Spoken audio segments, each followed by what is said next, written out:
여러분 안녕하십니까. 7월 10일 새벽이 됐습니다. 전우책입니다. 나는 이 나라 통치자들의 명예와 권위를 존중합니다.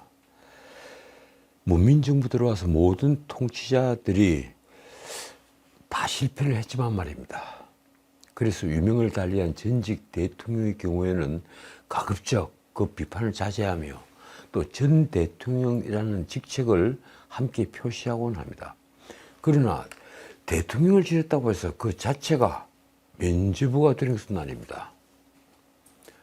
마찬가지로 박근혜 대통령처럼 자신의 잘못보다 훨씬 더 무거운 징역 23년을, 징역 22년과 징역 1년을 합해서 합계 징역 23년을 선고받은 것 역시 저는 부당하다고 생각합니다.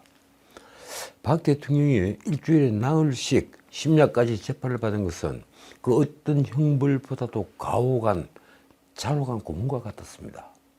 카메라가 엄청나게 주시를 하고 있는 그 상황에서 한마디 말도 하지 못하고 부동자세로 하루 종일 있어야 되는 말입니다. 저는 당시 의심스러운 것은 피고인의 이유로, 이게 형법교과서에 인두비오 프로레오라는 말로 나옵니다. 의심스러운 것은 피고인의 이익으로. 이 형법의 가장 기본적인 대원칙이 왜 유독 박근혜 대통령을 피해가느냐, 이런 글을 친박계에 써서 보냈고, 친박계에서 기자회견에서 그 글을 읽었습니다. 저는 지금 문재인에게 박 대통령에게 적용됐던 이 수사와 재판의 형식, 그 형식이 만약에 그대로 적용된다면 어떻게 될까 묻고 싶습니다. 그런데 문재인이 얽혀 있는 사건 중에 서해 피격 사건으로 숨진 해양수산부 우리 공무원 고 이대준 씨의 유족이 당시 국가안보실장이었던 서훈을 대통령 기록물법 위반 혐의로 추가 고발할 예정이라고 알려졌습니다. 이대준 씨 유족 측 김기훈 변호사의 말이 이렇습니다. 서해 피격 사건 당시에 문재인에게 보고한 문건을 파기한 것으로 의심된다. 이건 아주 중요한 문제입니다. 그 문건에 엄청나게 불리한 내용이 적혀 있으니 파기를 한 것입니다. 결국 유족 측은 오는 7월 19일 서훈과 그리고 생명부상 청와대 관계자 한 명을 서울중앙지검에 바로 대통령 기록물 관리에 관한 법률 위반했다고 해서 고발을 할 예정입니다. 이 문건의 존재는 서훈이 작년 12월 구속영장 실질심사에서 A4 용지 한 장짜리 사본을 재판부에 내면서 알려졌습니다. 당시 서훈의 설명이 이렇습니다.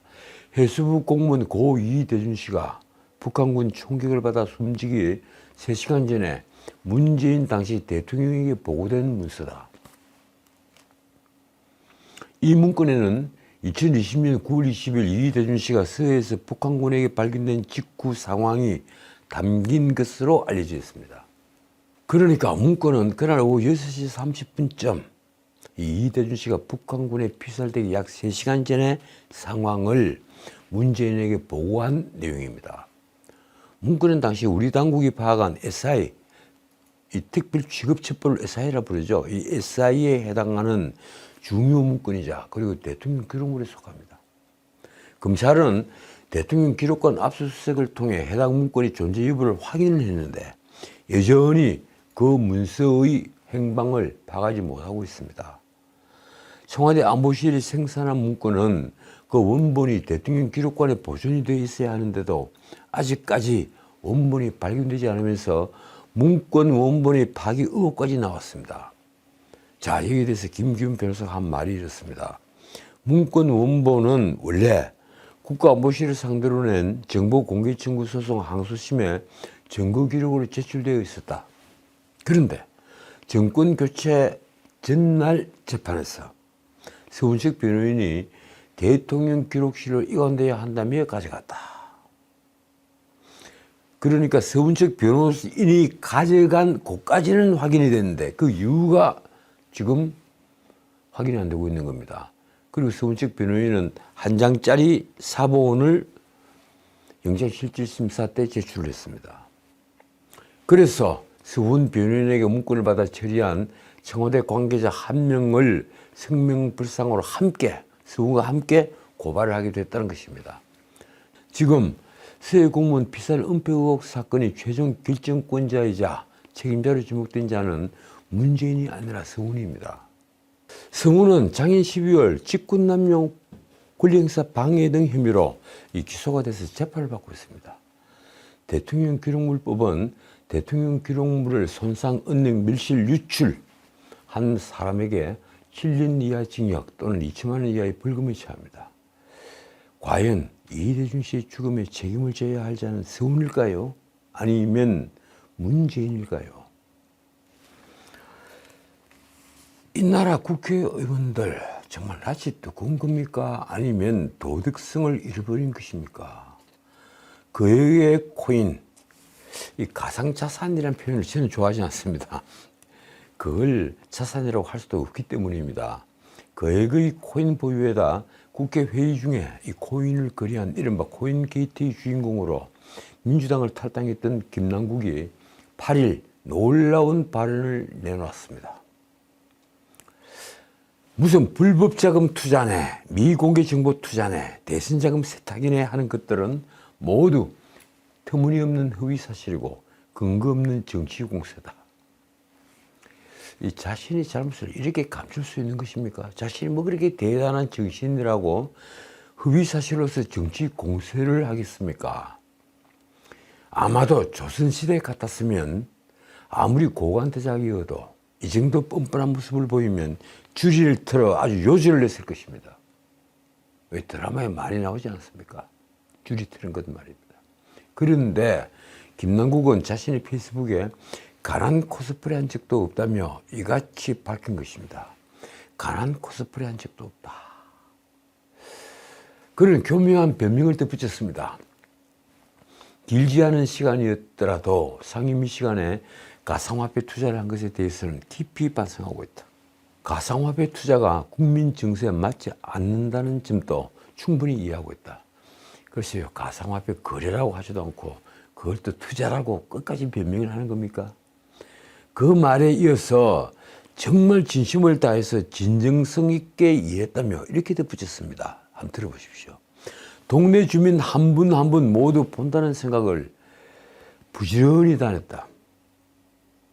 그냥 축사만 하고 형식적으로 인사하고 떠나는 정신이 아니라 항상 한마디 한마디 정성과 진심을 담고자 했다.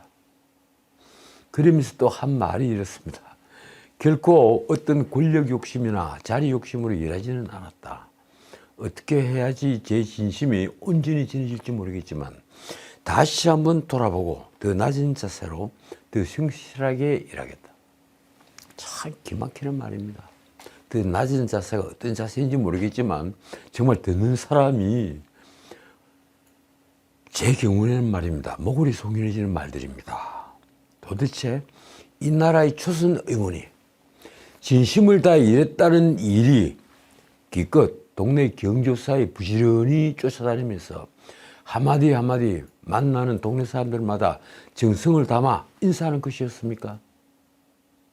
그게 국회의원의 본분에 맞는 유일한 일인 것입니까? 언론 보도를 보면 김남국은 그 전날 국회에서 열린 기본사회 1주년 기념 토론회 참석해서는 또 힘든 시간을 보내고 있다고 하는데 그렇게 힘들지 않다며 항상 긍정적으로 보내려고 해서 알차게 많은 것들을 하고 있다고 탈당 후 첫 심경을 밝힌 바 있습니다. 설마 알차게 많은 일들을 한다는 것 역시 코인 거래는 아니겠죠. 김남국은 현재 코인게이트 논란으로 국회 윤리위에 제소돼 윤리심사 자문위원회에서 심사 중에 있습니다. 어찌됐든 뉴스들이 터졌죠.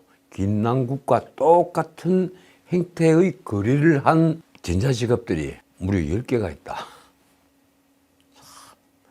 놀라운 일이 계속 벌어지고 있습니다. 자문위는 지난 3일 5차 회의를 열었죠. 그래서 김남국이 제출한 가상자산 거래 내역 자료 등을 토대로 국회법 위반, 직권남용 여부에 대해 논의를 했으나 이번에도 아무런 결론을 내리지 못했습니다. 이것이 대한민국 국회의 수준입니다. 자, 이제 서울 양평 고속도로 백지화 사건입니다. 요즘 정치판 화제는 단연 서울 양평 고속도로 백지화 사건입니다. 거의 모든 방송에서 시사 토론 프로그램마다 이걸 소재로 하고 있습니다. 이 백지화 사건은 불행하게도 제 예상대로 제가 이틀 전에 한 방송대로 여당인 국민의힘과 윤 대통령에게 부담이 될 가능성이 아주 높아졌습니다. 온갖 리스크로 백척간두에 쓴 자들 앞에 누군지 검열하지 않겠습니다. 온갖 사법 리스크로 백척간두에 쓴 자들 앞에 후쿠시마 원전 오염수 방류와 그리고 이 서울 양평 고속도로 백지화 사건은 너무 좋은 이슈였습니다. 자신들이 죄를 완전히 감추는 그런 이슈라는 얘기입니다. 이 백지화는 과연 누가 무엇 때문에 벌인 걸까요? 저는 어디까지나 원희룡이 준비했던 퍼포먼스라고 말씀을 드렸습니다. 그리고 김건희 여사 심기경호라기보다는 주무장관으로서 다분히 감정적 결정을 한 것으로 보고 싶습니다. 이 사건을 두고 다른 분들을 계속 끌어들이면 우리 보수 세력이 슬곳이 사라지기 때문입니다. 만약 그렇지 않고 이 백지화가 당정의 논의 결과라거나 야당의 발악적인 괴담을 기화로 이런 웃기는 결정을 커튼 뒤에서 한 자가 따로 있다. 그렇다면 그것이야말로 5년 폭정 뒤에 찾은 보수 정권이 한 최악의 결정일 테니 말입니다. 어쨌든 저는 서울 양평 고속도로를 백지화한다는 원희룡의 말을 그래서 기분 나빠 고속도로 건설을 포기한다 하는 감정적인 말로 들었습니다. 실제 그랬습니다. 양복 주문에서 끄집어내서 읽었지만 그는 준비된 멘트였지만 당정협의회에서 전혀 논의되지 않은 일이니 말입니다. 그리고 국민 여론이 어떤지 바로 그 결과가 나왔습니다.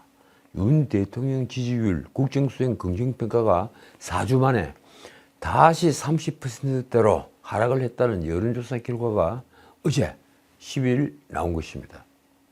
리얼미터가 3일부터 7일 닷새 동안 전국 2,530명을 대상으로 조사를 한 결과 윤 대통령 국정수행 긍정평가는 39.1%였습니다.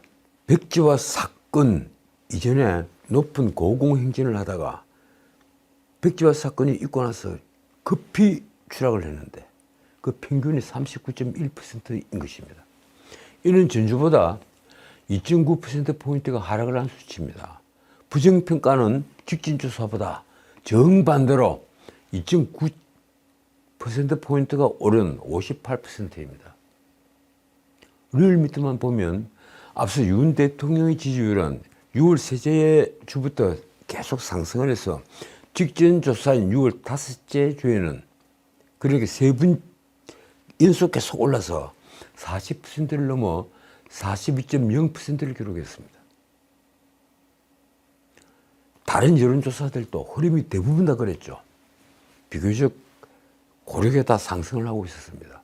그런데 이 서울 양평 고속도로 백지화 사건이 터진 뒤에 부정평가가 3주간의 하락세를 멈추고 다시 올랐습니다. 그리고 긍정평가는 내려갔습니다. 묘하게도 윤 대통령에 대한 긍정평가는 그동안 지지도가 죽을 쓰던 대전, 세종, 충청과 그리고 광주, 전라 그리고 세대별로는 20대에서 올랐습니다. 전체가 내려오는데도 말입니다. 반대로 부정평가는 보수의 아승이라고 할 수 있는 부산, 울산, 경남 그리고 부울경, PK와 보수를 가장 열렬히 믿어주는 지지해주는 60대에서 올랐습니다. 말하자면 지지층인 보수층에서 윤석열 정부의 실망을 드러낸 것입니다. 언론 보도를 보면 리얼미터는 윤 대통령 지지율 하락 원인으로 서울 양평 고속도로 백지화 논란을 꼽았습니다. 딱 하나 꼽은 겁니다. 배치로 리얼미터 수석 전문위원 말이 이렇습니다. 이번 조사 결과는 후쿠시마 오염수 관련 IAEA 결과 공개와 여야 공방보다는 서울 양평 고속도로 관련 의혹이 더 직접적이고 큰 영향을 미친 것으로 분석된다. 아까도 말씀드렸지만 윤 대통령 지지율이 고공행진을 하다가 이 백제와 선언 때 급 하락을 했습니다. 그 평균치가 2.9%포인트 하락을 한 것입니다. 자, 도대체 민주당은 왜 이 괴담 수준의 헛소리를 해댔을까요? 서울 양평 고속도로에 관련된 괴담들의 진실이 드러나고 있습니다. 언론은 민주당 소속 전 양평 군수 일가가 고속도로 원안 종점 일대 대지주였다는 사실을 찾아냈습니다. 최근 서울 양평 고속도로 논란에서 민주당은 정부가 김건희 여사 일가 소유 양평 땅값을 올리기 위해 노선을 대안으로 바꿨다고 주장을 했습니다. 원안 대신에 대안으로 바꿨다 이렇게 주장을 했는데 그 원인이 김건희 여사 땅 때문이라는 겁니다. 그러다가 이 2년 전 민주당 지역 당정협의회에서 이 고속도로 종점을 지금의 대안처럼 바꿔야 가능한 강화 IC 신설을 먼저 요구했다는 사실이 드러났습니다. 쉽게 말하면 지도상으로 볼 때 위쪽으로 놓여 있는 서울 양평 고속도로를 밑으로 끌어내려서 양평읍으로 연결을 시켜야만 강화 IC를 만들 수 있다. 이 주장인데 바로 그 강화 IC를 만들자는 요구를 민주당이 한 것입니다. 그 말대로라면 고속도로는 직선이 아닌 L자에 가깝게 휘어지게 됩니다. 강화 IC를 통해서 다시 또 올라가야 되니까 말입니다. 그런데 이러한 주장을 가장 앞장서서 펴는 민주당 소속 정동균 전 양평 군수 일가가 바로 원안의 종점 인근에 땅이 14개 필지 총 1만여 평방미터 평수로는 약 3,000평을 소유한 것으로 확인됐습니다. 굉장히 큰 땅입니다. 김건희 특혜론 논리를 그대로 적용을 한다면 원안대로 했을 때야 전 군수 정동균 일가가 큰 특혜를 보는 것입니다. 민주당이 당시 강화 인터체인지 신설을 요구한 것은 이렇습니다.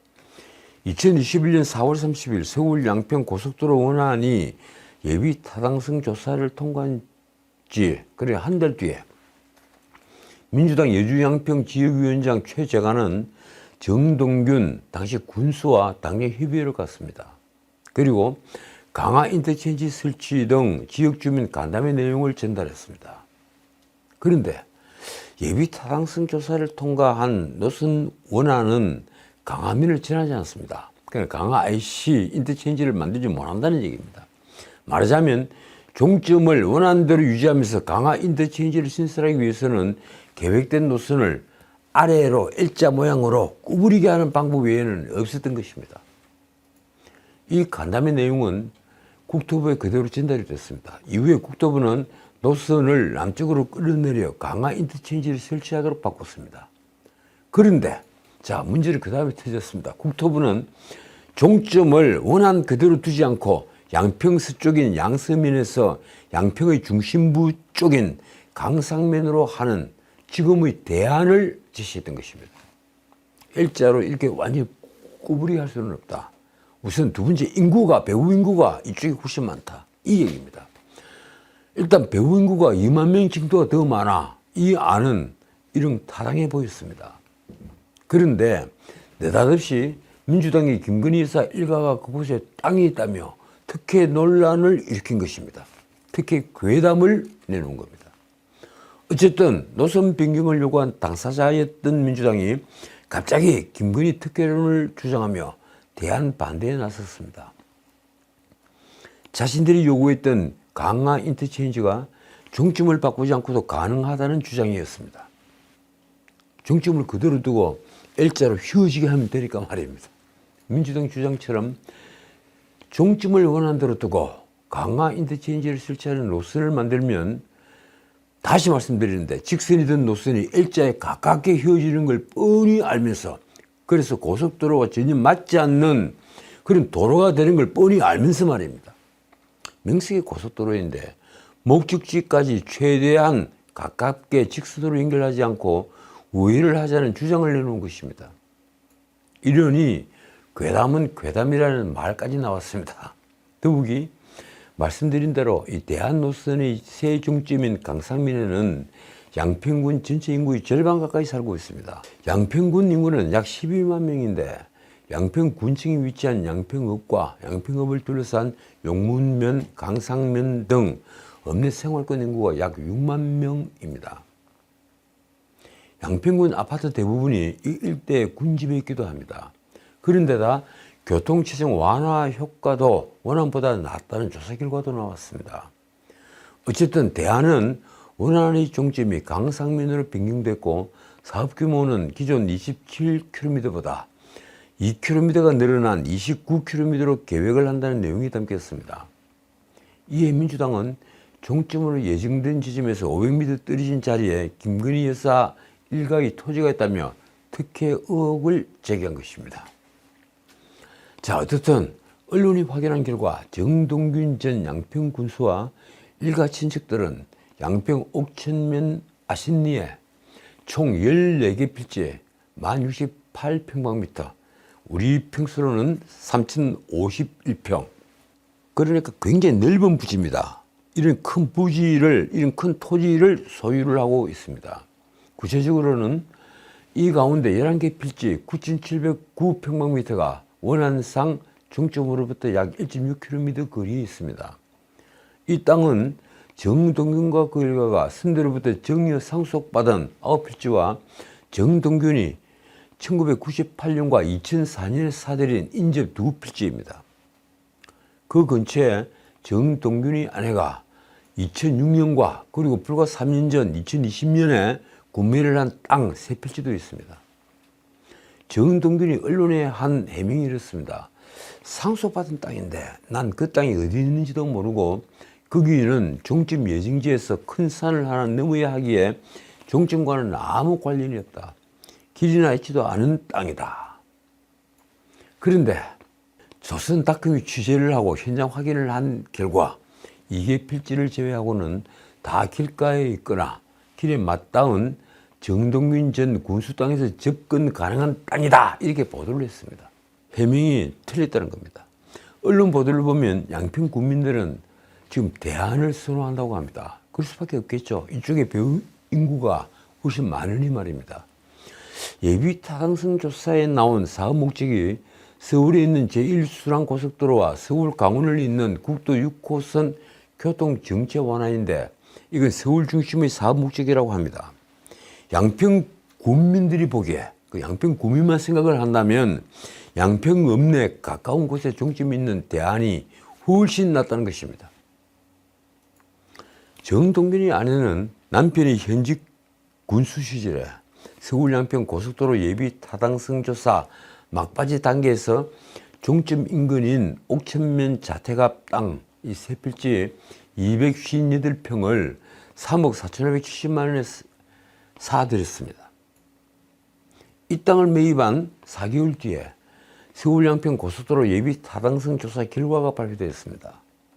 노선한 내용은 양서면에 고속도로 중점인 양평 JCT, 그래 양평 분기점을 설치하는 것인데 양평 JCT는 양서면과 정동균 전 군수가 땅을 추가로 사들인 옥천면의 경계에 위치하고 있습니다.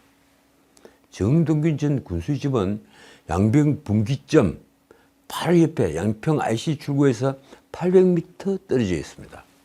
이 땅 외에도 정동균의 일가 친척들은 옥천면에 약 10,000평방미터, 3,000평에 달하는 토지를 보유하고 있습니다. 그 때문인지 정동균 전 군수는 종점 변경에 아주 강하게 반발합니다. 그가 9일 언론에 한 말이 이렇습니다. 임중에 예타 통과를 위해 집중했고 수정안이나 강상면 일원으로 나들목이 나가는 안에 대해서는 논의 자체를 들어본 적이 없다.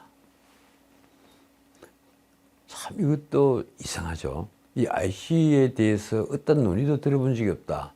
정말 그렇습니까? 강상면은 김건희 여사 일가의 땅이 있는 곳입니다. 그는 자신의 아내가 땅을 산 것도 이렇게 변명을 했습니다.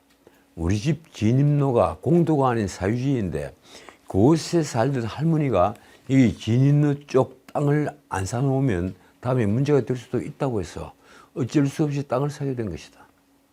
그러니까 자신의 땅이 맹지이기 때문에 돈을 3억여 원 훨씬 넘게 들여서 그 맹지를 풀기 위해서 진입로를 산 것이다. 이 주장을 하는 겁니다.